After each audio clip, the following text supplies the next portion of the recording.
Thank you all for being here for the last session on a Thursday. Give yourselves a round of applause. You made it. Day 2.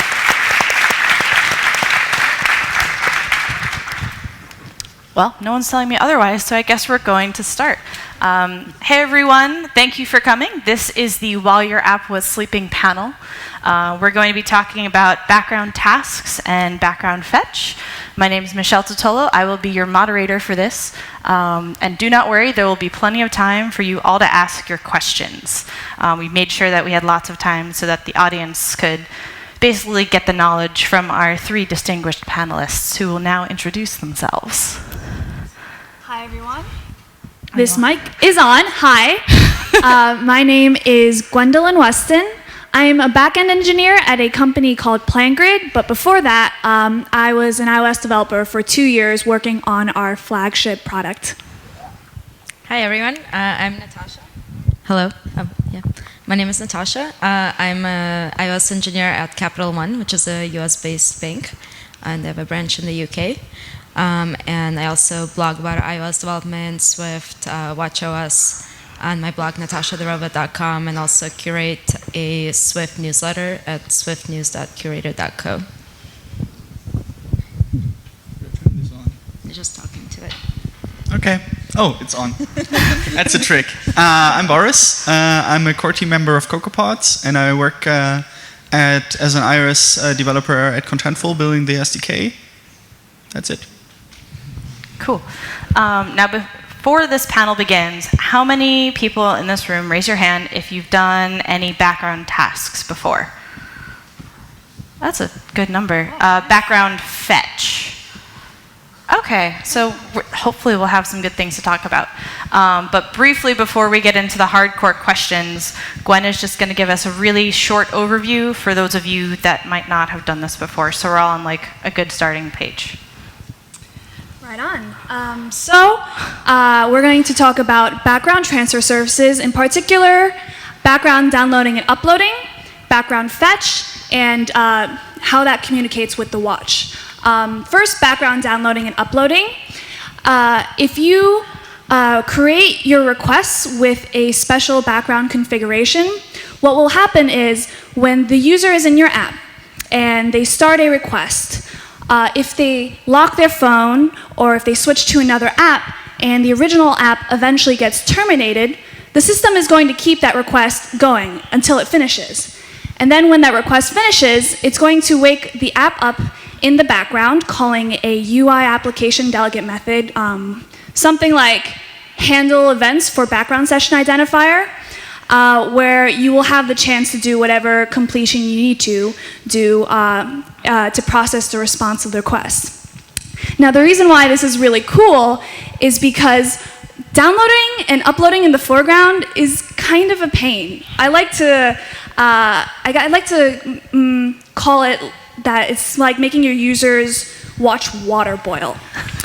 Because the only way to guarantee that a download or upload request will finish when you're doing these things in the foreground is that you have to tell your users to change your energy settings so their phone never locks. And you have to tell them to stay on the app, which is kind of a pain. Like, who wants to do that with an app just so they can get all their Dropbox files synced to their phone?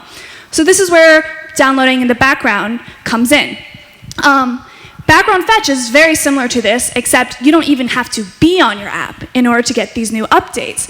The system will receive a push notification, which will also hit another UI application delegate method, something like handle events for background push. Boris can probably speak more to that later. And again, you can process whatever you need to do or start whatever short download you need to update your app. So hand in hand, these two APIs work together to make a much more pleasant user experience because they don't have to constantly be looking at their app, seeing like a little spinner going like, is it updated yet? Is it updated yet? Because it just happens magically in the background without them even noticing. Cool. Thanks, Gwen. And you did start us off by mentioning one scenario in which background fetch and tasks could be useful. The first question I have for the panelists are, can you just give us some examples of scenarios you've either seen apps use these or have done so yourself?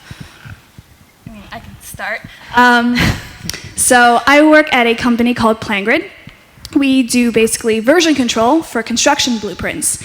And the way it works is users upload these really high fidelity, large blueprint files to a repository, which means every time someone new joins a project, they have to download these gigs and gigs of like CAD files and PDFs to their device, which takes a long time. And this is where background transfer services comes in because, oh my God, there's wine. This is exciting, I'm so. So this is where downloading in the background comes in because you just have this really long request. Cheers. Another situation would be, instead of a very large file, is if you have a lot of files. Let's say you have like 40 photos that you want to download. Again, it's going to be a very long time before all this completes. So having this be able to happen when your app isn't open makes for a far better user experience. I feel like this is a good point to drink the wine. Cheers.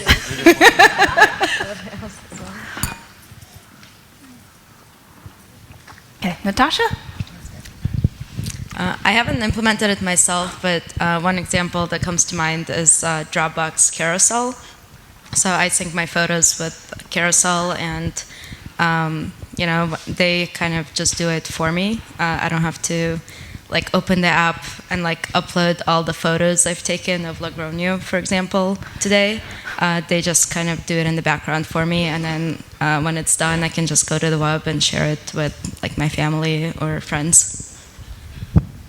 Yeah, where the background fetch is nice is you get the notification basically at the same time your app is woken up at the same time as the push notification comes in. So once you tap it, the app can already have refreshed the data, and the user doesn't have to wait. Cool. Next question is, this one is for Boris, but of course Gwen and Natasha can chime in too. What changes do you need to think about with your networking code when you're implementing background tasks in Fetch?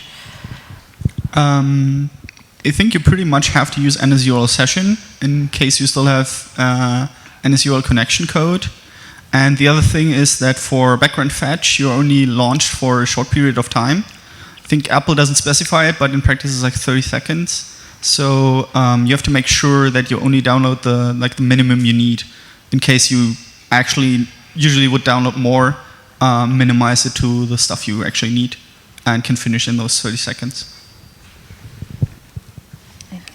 To add on to that, completion handler-based tasks aren't compatible with background downloading or uploading. So if you have a lot of NSURL session tasks that use the request for URL completion handler, and you try to create that with a background configuration, the console is going to yell at you and be like, this isn't supported with background downloading. So what you instead have to do is you have to use this delegate method called download did finish to downloading to URL something, and set the session delegate so that that method gets called. Something else that we had to change was when the app starts back up and reconnects in the background and reconnects the finished request and like recreates them, it will only give you back this vanilla NSURL session download task or upload task. So let's say you have other information that you need to associate with that request, maybe like a file name or intended file path or a model type or whatever. You actually don't have that information available to you when the app starts back up, because again, if you in the foreground had like the subclass that contained all that information, that subclass isn't there for you. And what we had to do at PlanGrid was create a data model that represented all this like auxiliary information that we needed and persisted and fetched it upon like the request coming back. Following up to that, what are some of the challenges when starting to work with these background tasks? Like if I have never done this before, what are the problems I'm going to run into and how can I avoid them? Okay. So I guess riffing off that point of you need to be able to persist and recreate all the data you need, I want you to think about the data structure that you use to present download progress. So you probably have a download screen, and if you have like multiple downloads, you might have like a whole table view of NS progress, and then you might have also like an overall big like NS progress that's like a parent of all these small NS progress things, and that data structure is probably already pretty complex. Now, when you want to make your downloads background compatible, you have to think about how to make that data structure recreatable when the app starts back up. So you have to think about what do you need to persist, and then how do you recreate that entire big structure when the app comes back up. Yep. Apparently I can't laugh very loudly. Natasha, can you talk a little bit about the challenges that happen using background tasks with the watch?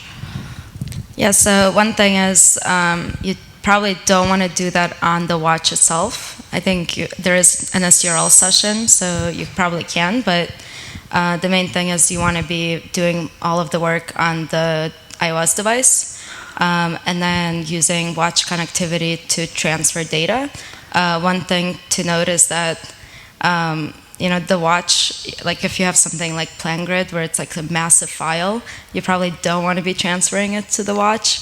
So consider having like extra images or files that you're downloading and having like a watch version, because you really don't need to be transferring like a really big file to the watch.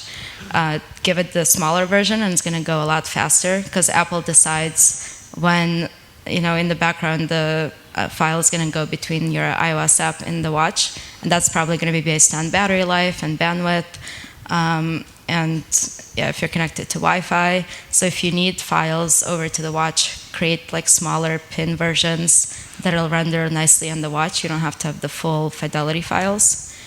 And then, yeah, what other challenges? And then the other big thing is like syncing the data between the watch and the iOS app. So if you do get something on the watch from like an SURL session, which you can if the watch is connected to Wi-Fi, then you might want to sync it back to the iOS app. So trying to sync the data back and forth to keep it like the downloads the same is also something you have to think about. Cool. Anything to add, Boris? No? Cool. Cheers. And a question for everyone. What are some of the best practices you recommend for working with tasks in Fetch? Anyone can start. There's a way to test the background fetch. Use that. If you don't know that it exists, like you can, believe it's in is it in the scheme or is it, I'm not sure where it is, but it's there. In the scheme, yeah. Speaking of testing, when I first was implementing this feature, I think maybe back a few versions of Xcode, didn't have very good debugging. So what I had to do was I had to like kind of simulate the app being terminated by the system. I just did exit 0, and then I would like quickly try to race and attach the debugger back to the process before the download finished, so I could see it hit the delegate method. But there's a better way to do this. It turns out now, though I swear, like maybe last year it totally didn't work like this before. You can just minimize the app. You can just kind of like click the stop button in Xcode, and that'll also simulate like terminating the app by the system. And again, if you want to see it hit whatever like delegate method when the download finishes, you can attach to the debugger. So that's one thing to help with testing. As for best practices, I found that using like KVO and NS notification for any kind of like asynchronous communications actually made this really complex, because I was downloading maybe like at least 50 files at a time, and it would just hit this delegate method at any given time, and I couldn't really assure order, and I'd get into all these race conditions assuming that this would happen before this, but actually not, Adding on to that was the way the app method that gets called when the background download finishes is called right after application did finish launching with options. except your application did finish launching with options only can be about like 30 seconds or so, right? Because that's blocking. And so what I didn't realize was that a lot of the setup that the app does is actually done after that. And I assumed all this state was like set up before then when my downloads were finished and the responses were processed. But actually, like, there's a lot more setup that was done like asynchronously and another race conditions happening. So another best practice I would encourage is make sure whatever setup you need to process your downloads is done in applications did finish launching with options, or somehow make it that so that your responses don't need any setup, that they can just, that they know their intended file path and can just write to it, etc. And Daniel already has a question.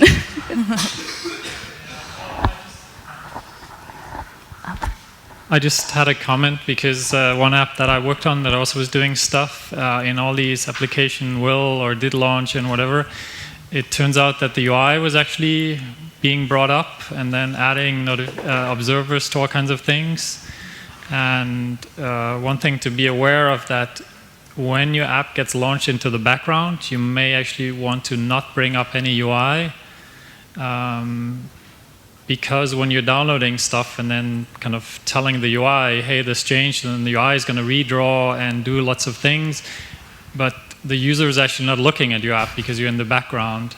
And yeah, that just ended up taking a lot of memory and CPU and everything. So there you can add this kind of switch and see I'm being launched in the background, don't bring up any UI. And that made a huge difference for us. Thank you. Thank you. There's the snapshotting though, so might think about that. So if you do bring up nothing, then maybe you also should see nothing in the app switcher, which is not so nice. But yeah. Find a good balance, I guess. And I can talk about the watch. One thing to keep in mind, kind of going back to my previous point, is really make sure that the stuff you're sending to the watch is the stuff you need. So you probably don't need like every single thing that you're putting, in your iOS app that you're downloading. Like really tailor it and say like maybe I just need to show the name of the file. Send that like as a string. Don't like send the whole file. So think about like what should be on the watch and then what should be coming back. One gotcha that you have is that when you're sending data between the watch to the iOS app and back and forth in the background, it does come in on a background thread in your WC session delegate methods. So if you do want to show UI immediately, you do have to put it on the main thread to update the UI. But make sure you do any data processing, obviously like on the background thread, and then as soon as the UI part is ready, put it on the main thread. Cool. Before we continue, do any other audience members have questions at this point? No one. You must be experts.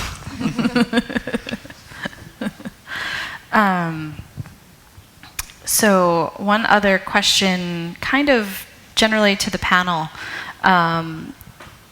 When you're configuring from background fetch, so maybe for you, Boris, what kind of changes do you need to make to your notification handling, if any? You get a different callback in the app delegate, and then there's also important that you so there's a new property in the dictionary for the notification called content available, that you set that to 1. So to say that there's actually content available, otherwise none of this happens. And that payload, that's the payload that comes in from the website? From the server, right, yeah. So you also need to change your server. And, and one thing is, so you don't need to throttle on the server side. Like, you can send as many notifications as you want. They actually don't get delivered all to the phone. So you don't have to worry about not sending too many notifications for like not taking too much battery, because that is actually handled by the push notification service itself. Cool. We have a question.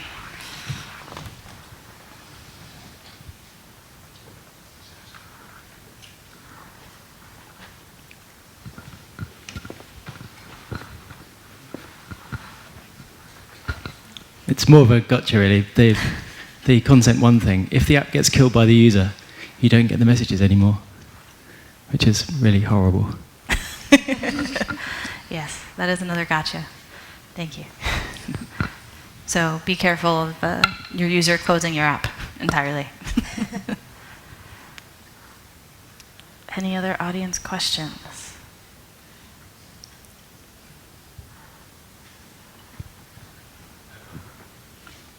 A quick one.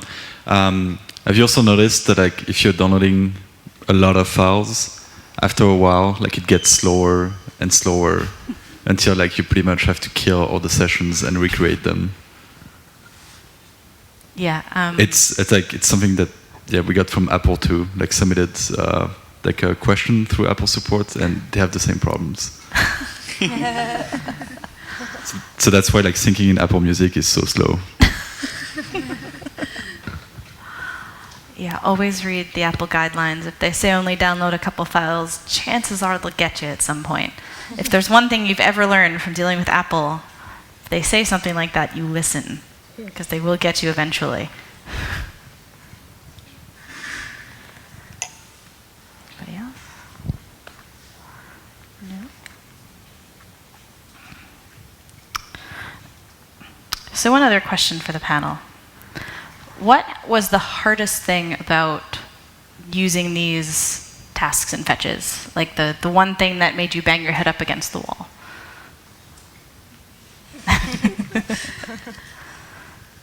I don't know. I feel like I've listed a lot of them already. I feel like I'm probably just to repeat what I said before, it's that I had to serialize a download state and persist it and then recreate it. But also at the same time as all these download requests finished asynchronously, I tried like firing off messages to update that download state.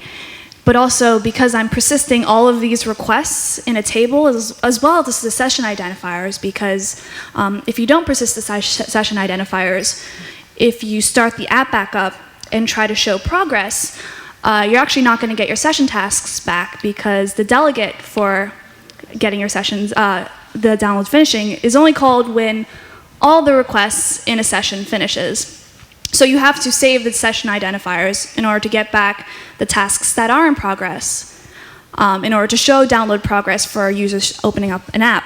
So when you restart the app, say a user just starts it up back in the middle before an app, before all the downloads finish, you have to have this in-between download state, and you have to update it as these messages hit this delegate method. And it kind of got into a lot of race conditions, being like, because I tried NS notifications, being like, okay, you know, I don't want to couple my like model with my download request, so let me just send out a notification to whatever cares. And then I'm like, oh, wait, but this notification needs to tell this thing and that. It just became like this whole like race condition hell. So whenever possible, try to make your code as synchronous as possible, at least for the implementing this feature, I think.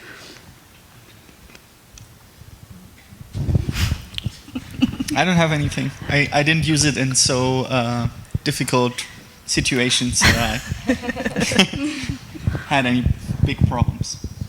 Yeah, for watch connectivity, it's just that you don't realize that the delegate callbacks are in the background thread. So if you're just testing your app and then you're like, why is this not working? Because it takes a while to process. So just make sure to put kind of what I mentioned. Make sure to put the UI code in the main thread. Yeah. We have a question. Yes. Thank you. I already have a microphone. Have any of you used operations, and then like you start an operation, NS operation in your app, and then you go out of the app, and then you transform the operation into a background operation, and then continue it? And how would you test it? Because I really lack testing skills, so I'm not very sure if the thing that I built or copied from the sample code that Apple gave is working. So your question is, how does NS operation work with this background API, or is it about testing? Yeah, it's more like testing and how to be sure that your NS operation is background ready or can handle the transition. So what I would have to do was I would keep my Finder windows. I'd have 3 Finder windows open. One where the NSURL session files are downloaded to, because they're first downloaded to a temporary directory, at which point when it hits the delegate method and finishes downloading, you have to move them to their more permanent location. So I had the temporary directory open so that I could see that files were being downloaded to there. And then from there, I also had like the intended directory to see that files are being moved from the temporary directory to there. Does that answer your question? No.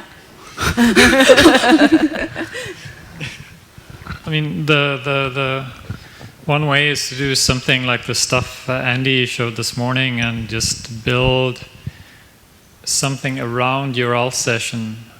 That, I mean, NSURL session has a huge API, so you don't want to mock all of that, but instead, if all you're doing is downloading files, then you can create a thing that can download a file, and that's all it can do.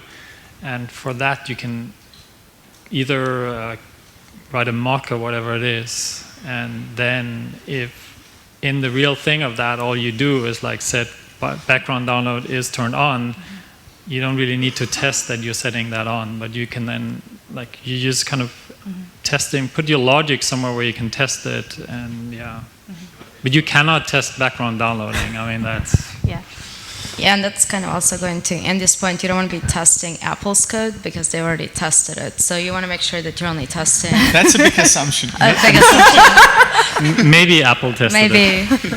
Then I would like, you can write an acceptance test for it. And they're going to be super flaky, but that actually works. Yeah. And I would also say they haven't fully released the documentation for everything in the new Xcode 7 test suite, but definitely with the new UI tests in X07, definitely see if there's something there that could help you, because now that it's officially built into Xcode, there's a lot more that we can do. Also, people have said that they're very actively listening to requests the UI tests. So if you... File a radar. I don't know who, but somebody told me that they actually filed radars for the UI testing, and that those things, like during the Xcode 7 beta, and those things were all added during the beta period. So if there's something that you need for UI testing that's not there, file a radar and they will look at it. I mean, they're building the UI testing for people like us.